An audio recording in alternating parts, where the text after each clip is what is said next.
Hey guys, welcome back to my channel. It's Shelby and today I'm going to be giving you guys 10 recommendations for not so spooky Halloween books. So as I've expressed many times on my channel before, I am not a huge mystery, thriller, horror person, and that's basically all Halloween is. I don't like horror. I don't do great with scary things. The only time I ever watched a horror movie ever, it was Annabelle, and I only watched it on a dare because I always go through with my dares. I hated every second of it. It was Anyways, so I thought that today I would give you guys 10 book recommendations for not so spooky Halloween books. So these books may have aspects of horror or mystery or thrilleriness in them, but they are not so scary like other books may be. They also might include maybe a character one would dress up as for Halloween, or maybe it's a dark retelling. There's a bunch of books on this list, a bunch of different options if you guys are looking for something to get you in the Halloween spirit but isn't terrifying. So without further ado, I got some Earl Grey tea and I got a whole list of books to get through, so let's start. The first book on my list is To Kill a Kingdom by Alexandra Christo. This is a dark Little Mermaid retelling. I read this last year, I believe, for the reading rush and absolutely adored it. It is about a siren princess named Lyra, who is one of the most lethal sirens out there, second only to her mother, the Siren Queen. Every single year, Lyra has collected the hearts of different princes. She has 17 hearts and she cannot wait to kill her 18th prince and get his heart. But when an unfortunate accident strikes where she is forced to kill one of her own, as punishment, her mother turns her into the thing that they all loathe the most, a human. The Siren Queen has taken away Lyra's song, and the only way she can get her song and her tail back is if she kills the revered siren killer, Prince Elliot. If not, she will remain a human forever. So it's definitely a twist on the Little Mermaid tale. When I first read it, I definitely wasn't expecting it to be as dark as it was and as gory, but I was also not expecting to laugh as much as I did. It was a really good mixture of terrifying darkness and also some really great hysterical moments. So if you're looking for a dark retelling that has some humor in it, definitely check out To Kill a Kingdom. I swear to God, there's nothing like a good Earl tea in the middle of the day. It's just perfect.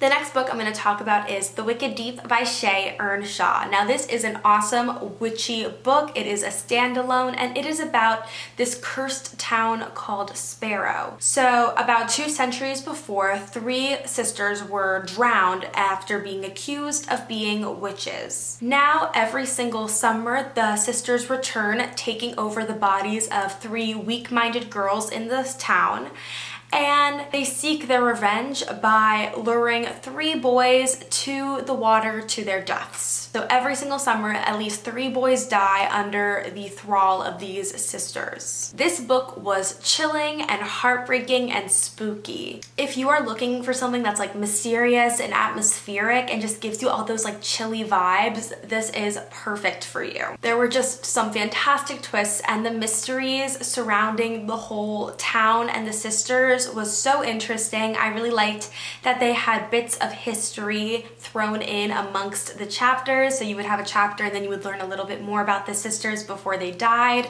And it was just this really nice balance, and it just kind of all comes to life that way. So definitely if you're looking for a different witchy read, The Wicked Deep is an awesome choice. The next book I'm going to recommend to you guys is probably the only thriller I've ever read, and that is only because it's like a historical fiction novel and because everyone recommended it to me, saying that I would absolutely adore the protagonist and the love interest. So I read it and I totally agree, and I love this series, and that would be Stalking Jack the Ripper by Carrie Moniscalco. So Stalking Jack the Ripper follows Audrey Rose Wadsworth, who is the daughter of a lord living in London in the 1870s. While Audrey has been raised to be the proper Victorian young lady, she has this dark fascination with the world of forensic science and often sneaks out to her uncle's laboratory to study forensics with him. She feels much more comfortable slicing a body open than she does embroidering. When the infamous Jack the Ripper starts haunting the streets of London, it is up to Audrey, her uncle, and her uncle's student, Thomas Cresswell,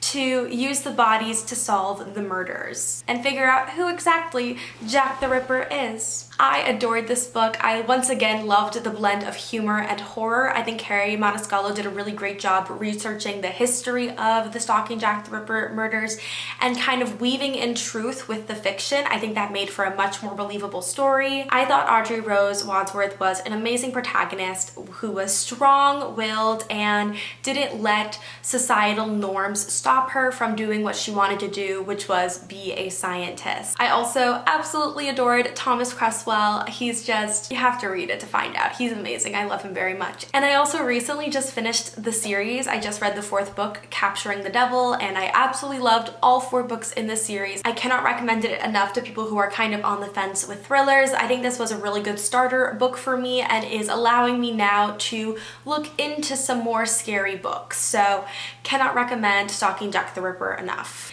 Now, you can't have a Halloween book recommendation list without featuring vampires. So the next book I'm going to share with you guys is The Beautiful by Renee Ahdieh. So The Beautiful takes place in 19th century New Orleans, and you follow a girl named Celine who has recently fled her dark past in Paris for a new life in New Orleans. She soon becomes embroiled in New Orleans' glitzy underworld known as La Cour de Lions, after catching the eye of the group's enigmatic leader, Sebastien Saint-Germain. When the body of one of the girls at the convent where Celine is staying shows up at La Cour de Lions clubhouse, Celine must battle her attraction to Sebastien while also trying to solve the murder of her close friend and getting caught up in this kind of paranormal underbelly where a secret battle between 2 forces has been raging for centuries. I don't know how great that summary is. There is really so much to this story. It is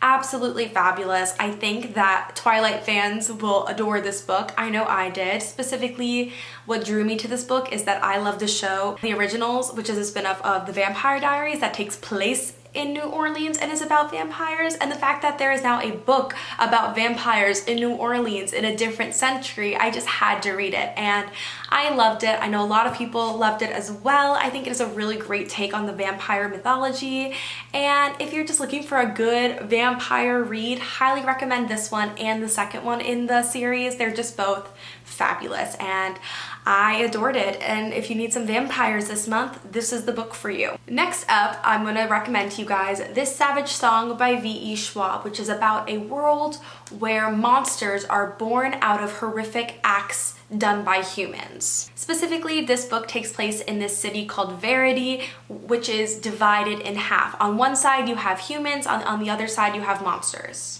On the human side, you have Kate Harker, who all she wants to be is as ruthless as her father. Her father is this kind of warlord who controls the monsters in the city and makes humans pay for his protection from them. On the other side, you have August, who all he wants is to be human and to feel human emotions, but alas, he is one of these monsters. In fact, he is a type of monster called a Sunai who can reap souls just by playing a song. When August is given the opportunity to go to a human school and spy on Kate, he jumps at the chance to be immersed in human culture, and through Kate starts seeing that not all humans are bad, and Kate starts seeing that not all monsters are evil. I really love this book because of the contrast between monster and human, and the reader is kind of left wondering who is the true monster here. I love the idea that monsters are born out of human acts of violence. I think that sends this wonderful message about how monsters are kind of just reflections of ourselves, and I cannot recommend it enough. So if you're a fan of V.E. Schwab and you haven't read this book yet, please do. If you want to read V.E. Schwab and don't know where to start, this is a wonderful duology to start with. It's only 2 books,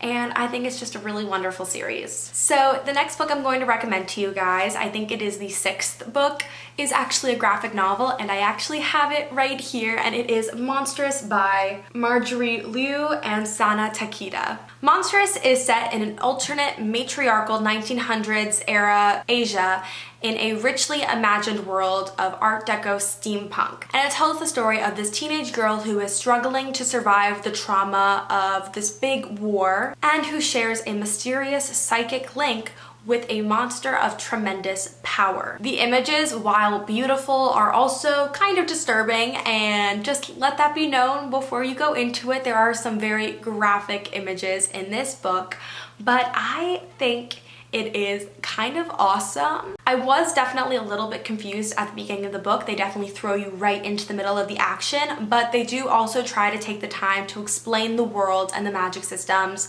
throughout the book. So you'll have like little different history lessons throughout the graphic novel pages, and I just thought it was wonderful. I was so caught up with the mystery of Maya, who is our teenage girl. I thought the portrayal of trauma was very realistic, and I just love all the characters and the mythology surrounding this entire universe. If you want a good graphic novel for Halloween that's very spooky, I cannot recommend Monstrous enough. I think it is the perfect Halloween graphic novel. Next up, we have a book that I read all the way back in January, which seems like another lifetime ago, but that would be The Shadows Between Us by Tricia Levenseller. This book was basically marketed as a Slytherin romance, so of course it is perfect for this time of year. The Shadows Between Us follows Alessandra, who is the second-born daughter to a nobleman, and she has very high ambitions to 1. Woo the Shadow King, 2. Marry the Shadow King, and 3. Kill him and take his kingdom for her own. As the second daughter, Alessandra knows that she doesn't have a lot of worth in her family's eyes, so she believes her only path forward is to obtain the Shadow King's mysterious and unknown powers. But she is not the only one trying to kill him. And now Alessandra is forced to protect the king long enough so that she can get his power and his kingdom for her own. But as she gets closer to the Shadow King, she starts to question her path and everything that she thought she wanted. I really loved this book. I really loved Alessandra as a character, as kind of an anti-hero. I think that Tricia Levenseller painted her in a really great way that you're like, she's bad, but I kind of love her for it. This is a standalone book, so it's a pretty fast read, and I thought the Shadow King and learning about his history was really interesting. Honestly, I could have had 5 more books in this series. I'd be super happy, but I do kind of like that it's all wrapped up in one book, and I just thought this was a really great Slytherin Halloween-esque romance. So if you're kind of feeling like you want a dark romance, this is a great choice. The next book I'm going to recommend to you guys is for our 18+ category, so you've been warned. And that would be Rhapsodic by Laura Thalassa. I love Laura Thalassa. She is amazing at what she does, and what she does is paranormal / fantasy dark romances, and they are awesome. Rhapsodic is the tale of Callie, who is a siren. In the present day, she is a bounty hunter, but she has a past that is always tied to her. When she was a teenager, she needed help after murdering her father, and she called on the Bargainer. The Bargainer is someone who, when called, helps clean up messes, but for a price. Once the Bargainer does you a favor, he leaves a little bead on your wrist to signal that you owe him a favor. Callie, who was lost and alone, keeps calling the Bargainer back for favors until her wrist was wrapped in hundreds and hundreds of beads of favors that she owed him, until one day he completely disappeared. Now, 7 years later, the Bargainer has come back and told her it is time for her to start repaying her armful of debts. The Bargainer needs Callie's help because something is wrong in his realm called the Otherworld, and she has the ability to get answers where he cannot. I love Laura Thalassa. I think she writes crazy, inventive stories with great romances and characters. I loved this whole concept of a siren who owes favors to this dark, mysterious creature called the Bargainer. And I love the fact that they have a past so they can play off of that. It just made their characters much more dynamic and interesting. What really gets me the spooky vibes in this book is the mysterious force that is corrupting the other world. The villain is so dark and spooky, and I was so terrified of him anytime that we read about him in the book, and it's just a really great series, and I think that it's spaced out really well and just written really well, and there's some fun steamy scenes if you like that kind of thing, and I just thought it was a great spooky dark romance. So definitely check out Rhapsodic by Laura Thalassa if you haven't yet. I think I have like 2 more on this list, so bear with me. The next book I'm going to recommend to you guys for this Halloween season is Heartless by Marissa Mayer.